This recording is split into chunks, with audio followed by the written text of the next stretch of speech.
Ok les gars, aujourd'hui ça va être une vraie vidéo. Ça va être encore une fois une vraie vidéo. J'espère que vous allez bien les loups. Aujourd'hui, on va parler de quoi?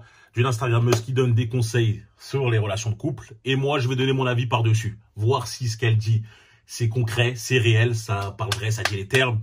Ou sinon, au contraire, ça enjolive les choses, ça vend du rêve, etc. D'accord? Au-delà, je fais une petite précision. C'est vrai que pour ce début de mois, j'ai pas été super actif. Mais vous inquiétez pas, je vais me rattraper pour la fin tout simplement, le milieu et la fin. Hein, je vais balancer un mort en octobre, ok? Avant tout, hein, vous connaissez la routine, n'oubliez pas de vous abonner, de liker, de partager et de nous rejoindre. Là, mettez-moi sur Patreon, nouvelle vidéo en date, la désillusion de la jante féminine. On a parlé cru français, pour ceux que ça intéresse, forcément lien dans la description, je répéterai ça à la fin. Et me suivre sur Instagram, brian.foril, etc., etc. Mais on va pas perdre de temps, les gars, on va attaquer. Là, il y a beaucoup de réels, je vais prendre un au hasard. Il ne me propose pas de rendez-vous. Que penser? Vas-y, on va voir celui-là. Dans un premier temps, j'ai envie de te dire, il n'y a pas que lui qui peut proposer un rendez-vous. Si tu as envie de le voir, toi aussi tu es libre de proposer à quelqu'un de se rencontrer. D'ailleurs, si tu ne l'as toujours pas fait, quelle que soit la raison pour laquelle tu ne lui as toujours pas proposé de vous rencontrer, si ça se trouve, elle est aussi valable pour lui. Peut-être que lui aussi, il a peur. Donc, premièrement, avant de te prendre la tête en mode « qu'est-ce que je dois comprendre ?», propose-lui. Vois ce qu'il répond. S'il répond « bah ouais, grave » et que effectivement vous vous voyez, c'est très bon signe et tu vois, c'est juste que il osait pas lancer le truc. Maintenant, si tu lui as déjà proposé et que ah mais non, mais peut-être, je te redis ça, c'est une autre histoire. Si tu es effectivement dans cette situation, je te conseille d'attendre quelques jours, de reproposer quelques jours après, et si c'est encore ah mais je sais pas, et gna gna gna, ou même oui mais au final on s'est pas vu, ce que tu dois comprendre c'est que clairement, soit il est pas vraiment intéressé, donc du coup seul résultat compte et il se pointe pas, soit il y a d'autres problèmes un peu plus profonds, genre anxiété sociale, etc. Mais bon, c'est quand même beaucoup plus rare. En résumé, lorsque quelqu'un te plaît, propose-lui un rendez-vous au lieu d'attendre que l'autre le fasse. On a le droit aussi d'être acteur de nos propres vies. En fonction de la réponse, mais surtout de l'issue de la situation, c'est-à-dire est-ce qu'on s'est effectivement vu ou pas, tu peux comprendre que oui, la personne est intéressée et que c'est bon signe, ou alors que non, la personne n'est pas si intéressée que ça, et donc tu peux carrément passer ton chemin. Bon, d'accord, là, je vois qu'elle parlait donc du point de vue féminin. Pour moi, c'est assez simple. Hein. Comme je l'ai dit, la plupart des mecs, c'est bien d'être entreprenant. Nous, les hommes, c'est bien de faire le premier pas. Tu vois, ça montre quand même quelques bonnes qualités de ta part. Donc oui, généralement, c'est à nous de proposer le premier rendez-vous. Mais si ça vient pas, hein, peut-être que c'est un Billy et Bob, il est fragile, il a peur, ou c'est juste qu'en fait, il n'est pas concrètement intéressé. Faut pas passer par 4 chemins, il n'est pas intéressé. Et l'unique façon de le savoir, et ça j'en ai déjà parlé dans une de mes vidéos, à la raison, c'est de proposer un rendez-vous. Hein, c'est pareil pour les hommes. T'as beau parler avec une, des fois c'est même un peu plus, on va dire, vicieux, car elles sont capables d'être réceptives, de te répondre vite par message, de te faire des romans. T'as l'impression de dire, ah ouais, c'est bon, il y a une bonne connexion, etc. Mais au final, lorsque tu proposes le rendez-vous, il n'y a rien qui se passe. Toujours c'est annulé. Comme je dis, il y a l'enterrement de ma grand-mère qui est arrivé pour la 4e fois. Il y a mon chat, il a eu un accident. Il y a ci, ça, tu sais, il y a une météorite qui est tombée sur WAM. Tu vois, il y a toujours des excuses aussi abracadabrantes les unes que les autres. Du coup, quand tu vois que c'est comme ça, que tu as proposé un rendez-vous, qu'elle a refusé, sans te dire, bah écoute, je peux pas jeudi parce que je suis occupé, nanana, mais je te propose un autre jour, une autre heure, tu sais que concrètement, elle n'est pas intéressée. Elle n'est pas intéressée. Et on verra. Ouais, je te dirai. Bah écoute, il n'y a pas de souci. On verra, je te dirai, mais je te relance pas. Je te relance pas. Donc ouais, c'est sûr que si un mec te propose pas de rendez-vous, pour moi, comme elle a dit, l'anxiété sociale. Non, là, ça c'est Billy ou Bob. Non, j'ai peur de lui envoyer un message. Non, généralement, les mecs, ils ont plus de cojones par message qu'en face. C'est-à-dire, il va pas hésiter à lui dire, vas-y, viens, on se voit. Tu vois. Mais s'il ne propose pas, généralement, c'est qu'il n'est pas intéressé. Hein. Et encore plus, si le mec, si la meuf, la copine, la meuf, elle lui, ouais, non, tout simplement, la femme lui propose et que lui, il te dit, ouais, peut-être, etc., ouais, non, attends, on verra, non, c'est qu'il n'est pas intéressé. Parce que concrètement, lorsqu'une femme nous plaît à mort, elle nous attire. À mort, elle nous attire même, ne serait-ce qu'au moins un peu, eh ben, on est capable de créer un espace, créer un rendez-vous. Hein, c'est bon, les gens qui ont un planning de ministre, il y en a très peu quand même. Hein. Et de toute façon, on peut toujours trouver du temps lorsque ça nous intéresse réellement. Donc ouais, on va dire que je suis plutôt d'accord. En général, je suis assez d'accord avec ce qu'elle a dit. Il y a quoi aussi comme comme vidéo qui peut être assez intéressante. Ah, celle-ci, je n'ai encore, attends, je n'ai encore zéro expérience. Waouh, les mecs qui écrivent, enfin, je sais pas c'est qui écrit, mais c'est vraiment incroyable. Bref, je n'ai pas d'expérience, c'est ce que c'est mauvais. J'aimerais rappeler que ce n'est pas la honte de n'avoir aucune expérience, qu'elle soit amoureuse, sexuelle ou les deux. C'est la raison pour laquelle j'ai tendance à penser que c'est pas nécessaire de le cacher. Maintenant, selon les sensibilités, il arrive parfois qu'on trouve que c'est une information trop intime pour la communiquer dès le départ. Donc selon l'importance que tu accordes à cette information, qui encore une fois est très intime, tu peux tout à fait le dire dès le départ, si t'en as envie, ou tu peux le garder pour toi. Je sais qu'il y a par exemple certaines personnes qui ont honte de n'avoir encore aucune expérience, et si tu es dans ce cas-là, tu as le droit même de mentir, entre guillemets, que ce soit par omission ou clairement. Tout simplement parce que c'est une information intime et que si ça touche en plus à ta sensibilité parce que potentiellement tu en as honte, ce qui encore une fois n'est pas nécessaire, mais bon, ça arrive, et ben t'es pas obligé de le dire dès le premier encart, quoi. En revanche, je suis absolument convaincue que lorsque tu te retrouves à l'aube de tes premières expériences sexuelles avec une personne, oui, c'est bien de le dire. C'est bien de le dire parce que déjà, c'est un green flag. Si tu te sens suffisamment à l'aise avec la personne pour lui dire « Au fait, j'ai encore zéro expérience », c'est déjà un très très bon point. Par opposition, si tu ne te sens pas suffisamment à l'aise pour le dire, c'est que potentiellement c'est un red flag. Et en plus, le fait d'avoir été honnête sur ce point-là, et ben ça te permettra de ne pas te sentir obligé de faire genre t'es trop à l'aise, de poser toutes les questions que tu as besoin de poser si c'est le cas, et de kiffer beaucoup plus le moment. Avant toute chose. Bah, déjà là, quand je vois ça, une femme qui a 27 ans, qui n'a pas eu d'expérience avec les hommes, etc., généralement, même pour la plus grande majorité des hommes, c'est pas quelque chose de gênant. C'est même plutôt bon signe. On va se dire, ah, c'est cool, elle a pas fréquenté, etc. Bref, la plupart des hommes vont plutôt prendre ça de la bonne manière. Moi, là, je vais plutôt essayer de parler de ça, mais pour le côté homme. Parce qu'en vrai, c'est quelque chose qui m'intéresse. Et j'ai déjà eu beaucoup de questions par rapport à ça. Oui, j'ai pas eu d'expérience. Est-ce que je dois le dire? Est-ce que je dois pas le dire? Comment je dois réagir par rapport à ça? J'avoue, là, ça m'inspire. Du coup, je veux le dire, pour vous, les mecs, généralement, ceux qui n'ont pas beaucoup fréquenté, voire qui n'ont jamais fréquenté du tout, je déconseille, dès le départ, quand tu es dans la phase de connaissance, etc., de dire, ouais, j'ai rencontré aucune fille, j'ai jamais fréquenté, j'ai jamais embrassé, jamais rien fait. Je le déconseille. Ça veut dire que je vais pas vous dire de mentir, de vous dire, ouais, j'ai eu plusieurs conquêtes, voilà, j'ai 50 conquêtes, non, rien à voir. Je te demande juste de faire un mention par omission, ou t'as pas besoin de le dire. Parce que généralement, c'est pas moi, c'est les faits, c'est l'expérience, c'est avec tout l'entourage, les entourages que je connais, les histoires que j'ai entendues, que j'ai vues de mes propres yeux. Ça freine, en fait.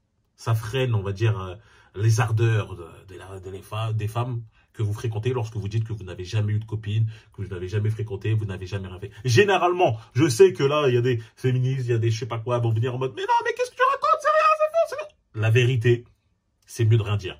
Parce que souvent, inconsciemment, elles vont se dire que, attends, le mec, il a 27 ans, il n'a jamais embrassé une copine, enfin une femme de sa vie, il n'est même jamais sorti, il n'a jamais eu de copine.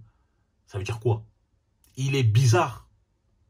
Ça donne le signe un peu de, il est bizarre, il est étrange, voire il est peut-être de l'autre orientation. Du coup, tu vois, elle va dire c'est ambigu. C'est ambigu. Je sais que ça peut paraître étrange, mais malheureusement, c'est la vérité. Inconsciemment, elles vont se dire, ouais, mais en fait, je pense que personne ne le veut.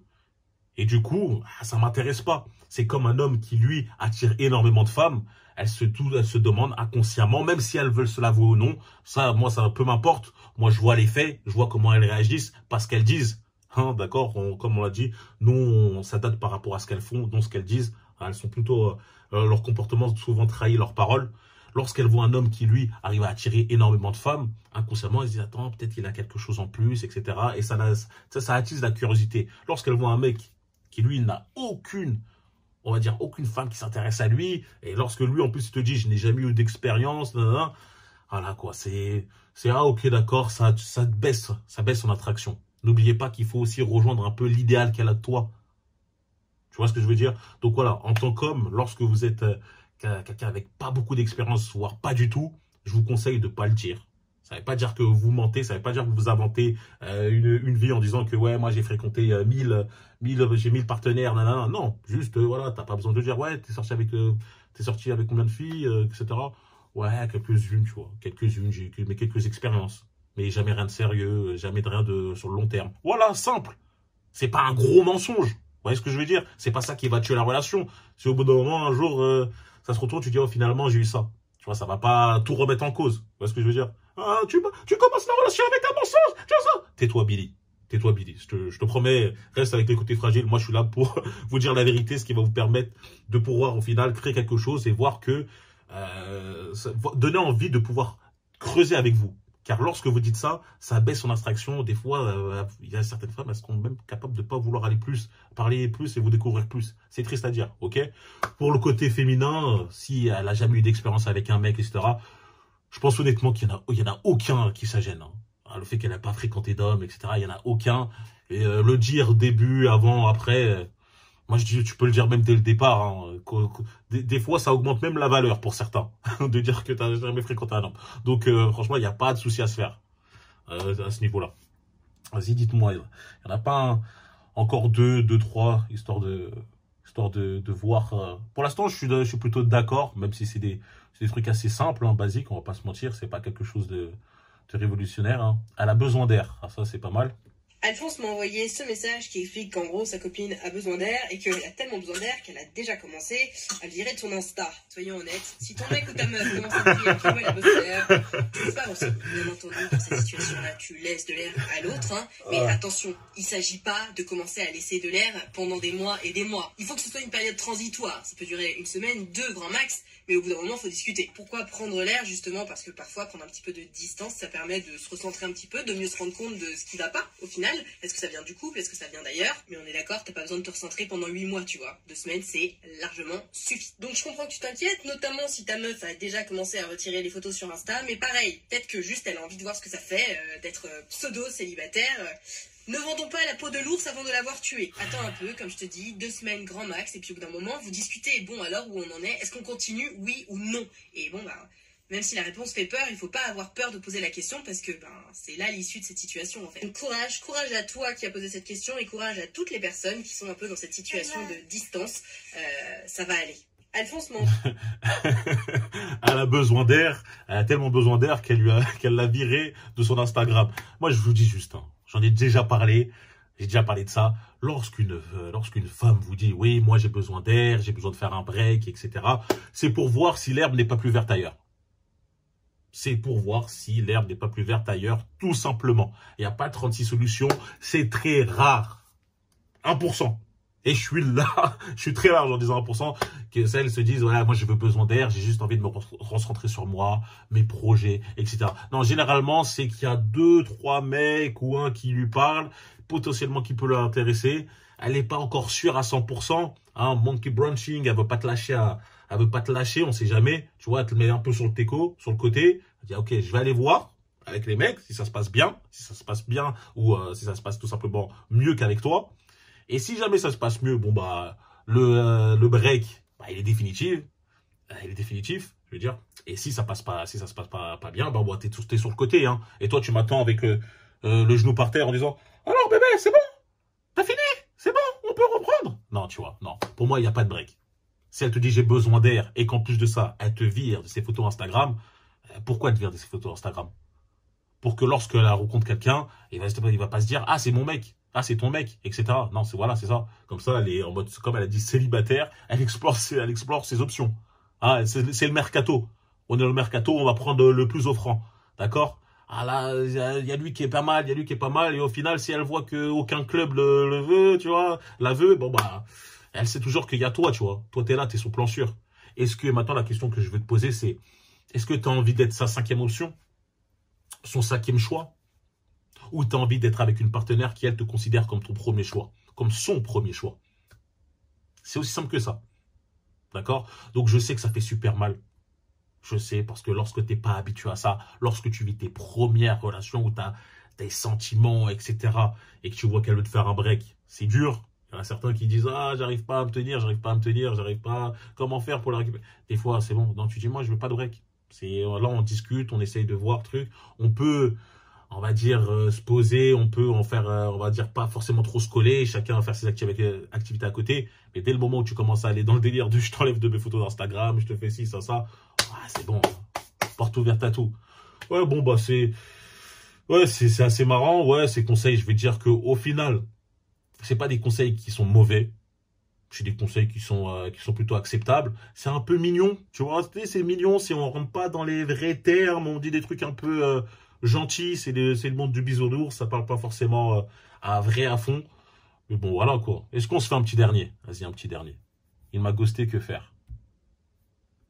Quand on voit quelqu'un régulièrement, que tout se passe bien et que du jour au lendemain, on n'a plus de nouvelles, ça porte un nom. Ça s'appelle le ghosting. Et donc la question à 10 000, que faire quand on s'est fait ghoster? T'as évidemment plusieurs options. La première, c'est d'envoyer un message, un dernier message en mode « Hello, je vois que tu me réponds plus. Est-ce que tu peux juste me dire ce qui se passe? Pourquoi tu me réponds plus? » Et puis je te laisse tranquille. Tu peux essayer d'appeler la personne en ce sens aussi. Ou alors, tu peux décider de ne plus jamais envoyer de message. Le souci, si tu n'envoies même pas un dernier message pour comprendre pourquoi la personne a arrêté de te répondre, tu sais, c'est que du coup, tu vas te poser plein de questions en te disant « Ah, mais qu'est-ce qui s'est passé? Qu'est-ce que j'ai fait ?» On se remettra en question, alors que souvent, c'est pas toi le problème, hein, c'est l'autre. Quoi qu'il en soit, message ou pas, appel ou pas, se voir une dernière fois ou pas, rappelle-toi bien que quelqu'un qui se comporte avec toi comme s'il n'en avait rien à foutre de toi, il faut le croire. Donc quelqu'un qui arrête de te répondre, quelqu'un qui te ghoste, il faut comprendre que cette personne n'est pas love de toi, cette personne ne souhaite pas une relation avec toi, et donc il vaut mieux la laisser hors de ta vie que dedans. Donc, voilà, là, pas besoin d'aller plus loin, c'est vrai. Elle a tout résumé par rapport à ça.